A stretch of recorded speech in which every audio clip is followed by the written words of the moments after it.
أعوذ بالله من الشيطان الرجيم بسم الله الرحمن الرحيم يومئذ يصدر الناس أشتاتا ليروا أعمالهم ومن يعمل مثقال ذرة خيرا يره ومن يعمل مثقال ذرة شرا يره اللهم صل على محمد وآل محمد وعجل فرجهم سلام عليكم ورحمة الله وبركاته۔ اللہ تبارک و تعالیٰ کا شکر ہے کہ میں نے سورہ زلزال جو قرآن مجید کا 99 نمبر کا سورہ ہے اس کی آیات 6 تا 8 تک کی تلاوت کا شرف حاصل کیا۔ آیت نمبر 6 کا ترجمہ یہ ہے، اس دن لوگ الگ الگ اپنی اپنی منزل تک پہنچیں گے تاکہ ان کے کام ان کو دکھائے جائیں کہ انہوں نے کیا کام کیے تھے۔ آیت نمبر 7 کا ترجمہ یہ ہے، تو جس کسی نے ذرہ برابر بھی اچھائی کی ہوگی وہ اس کو دیکھ لے گا۔ آیت نمبر 8 کا ترجمہ یہ ہے، اور جس کسی نے ذرہ برابر بھی برائی کی ہوگی وہ اس کو دیکھ لے گا۔ مطلب یہ کہ اپنے اچھے برے عمل کو بھی اور اس کے منطقی نتائج یعنی جزا و سزا کو دیکھ لے گا۔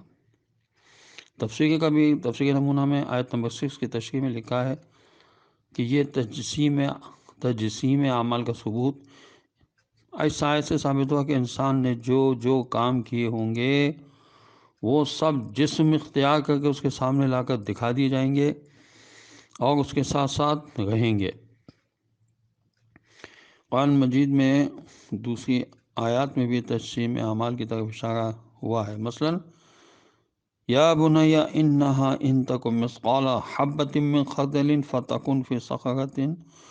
او فی السماوات او فی الارض یأت بها اللہ ان اللہ لطیف خبیر۔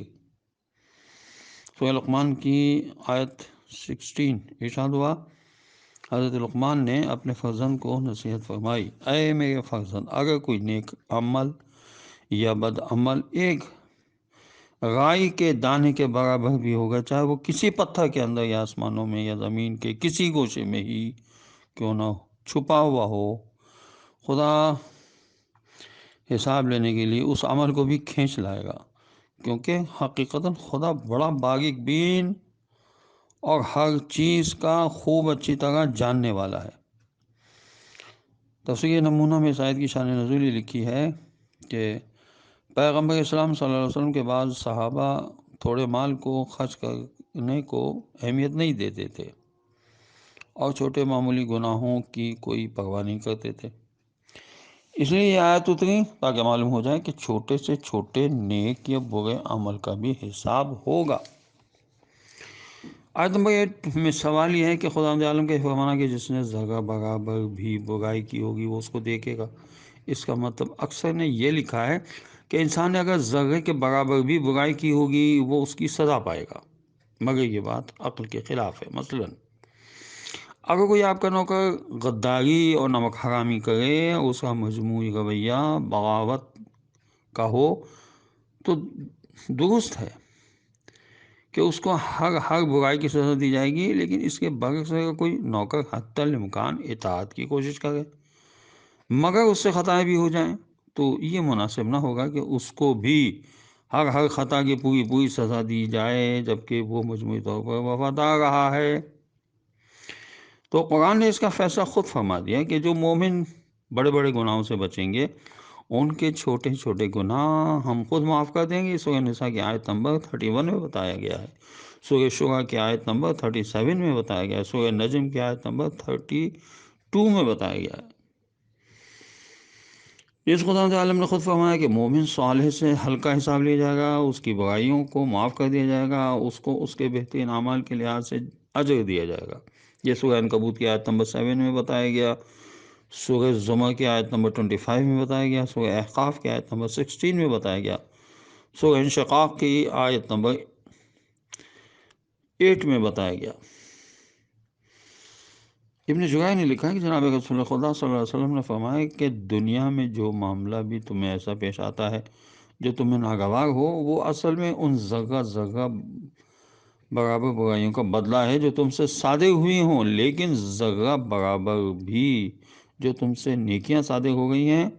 خداوند عالم ان کو تمہاری آخرت کے لیے محفوظ رکھ رہا ہے۔ نیز یہ ابن جریر نے لکھا ہے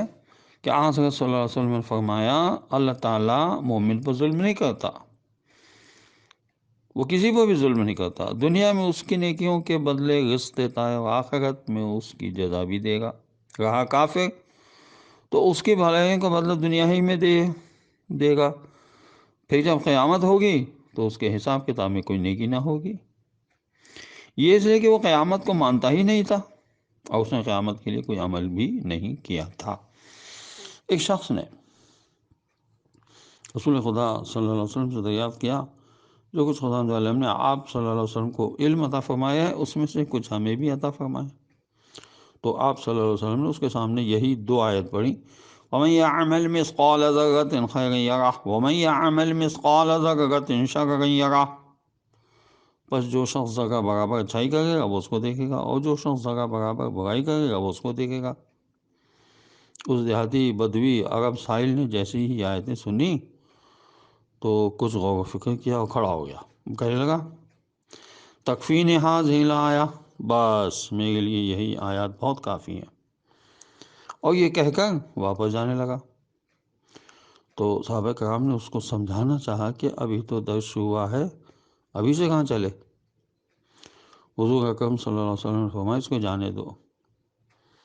ابھی ایک مرد فقیہ ہو چکا ہے، یعنی دین کی گہری حقیقت کو سمجھ چکا ہے۔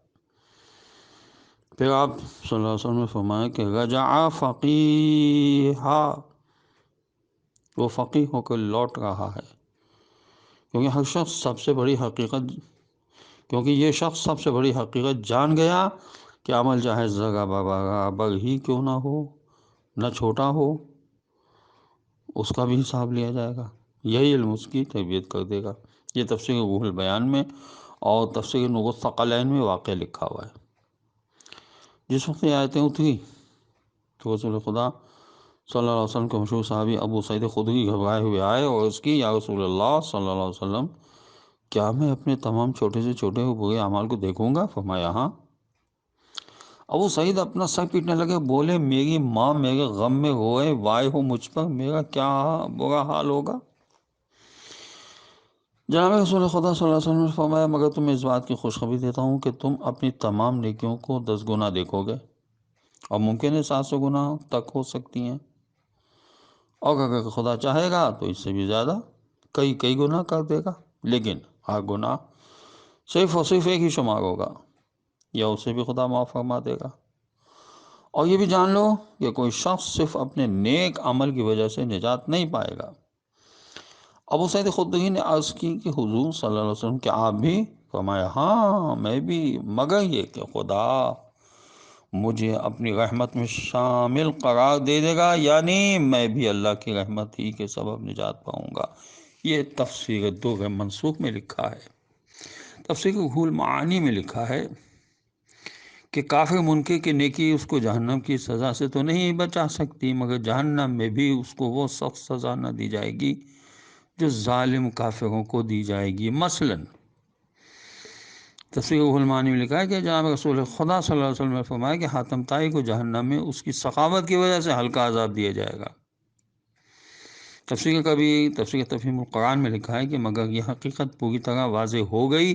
کہ انسان کا ہر چھوٹے سے چھوٹا عمل، خواہ وہ اچھا ہو یا برا، اپنا وزن، اپنی قدر و قیمت، اپنی اہمیت اور مقام رکھتا ہے۔ اسے کسی نیکی کو چھوٹا سمجھ کر نظر انداز نہیں کرنا چاہیے، کیونکہ وہی چھوٹی چھوٹی نیکیاں مل کر کافی وزنی ثابت ہو سکتی ہیں، اور کسی چھوٹی سے چھوٹی برائی کو بھی معمولی سمجھ کر انجام نہیں دیتے رہنا چاہیے، کیونکہ چھوٹے چھوٹے گناہ مل کر ایک بڑا انبار بن سکتے ہیں۔ بخاری مسلم میں لکھا ہے کہ رسول خدا صلی اللہ علیہ وسلم نے فرمایا کہ دوزخ کی آگ سے بچو، چاہے وہ کھجور کا ایک ٹکڑا دینے یا اچھی بات کہنے کے ذریعے ہی سے ہو۔ اور بخاری میں یہ بھی لکھا ہے کہ رسول خدا صلی اللہ علیہ وسلم نے عورتوں سے فرمایا کوئی پڑوسن کسی اپنی پڑوسن کے ہاں کسی معمولی سی چیز بھیجنے کو بھی کمتر یا معمولی نہ سمجھے، چاہے وہ بکرے کا ایک کھر ہی کیوں نہ ہو۔ مسند احمد میں، نسائی میں، ابن ماجہ میں لکھا ہے کہ رسول خدا صلی اللہ علیہ وسلم نے حضرت عائشہ سے فرمایا ان گناہوں سے بچی رہنا جن کو چھوٹا سمجھا جاتا ہے، کیونکہ اللہ کے ہاں ان کا بھی سوال ہوگا۔ خداوند عالم کی بارگاہ میں دعا ہے کہ پروردگار ہمیں قرآن پڑھنے، سمجھنے اور اس پر عمل کرنے کی توفیق نصیب کرے۔ وارث قرآن حضرت امام زمانہ عجل اللہ تعالیٰ فرجہ کا جلد ظہور ہو، اور پروردگار ہمیں ان کے اعوان و انصار میں شامل فرما دے۔ السلام علیکم ورحمۃ اللہ وبرکاتہ۔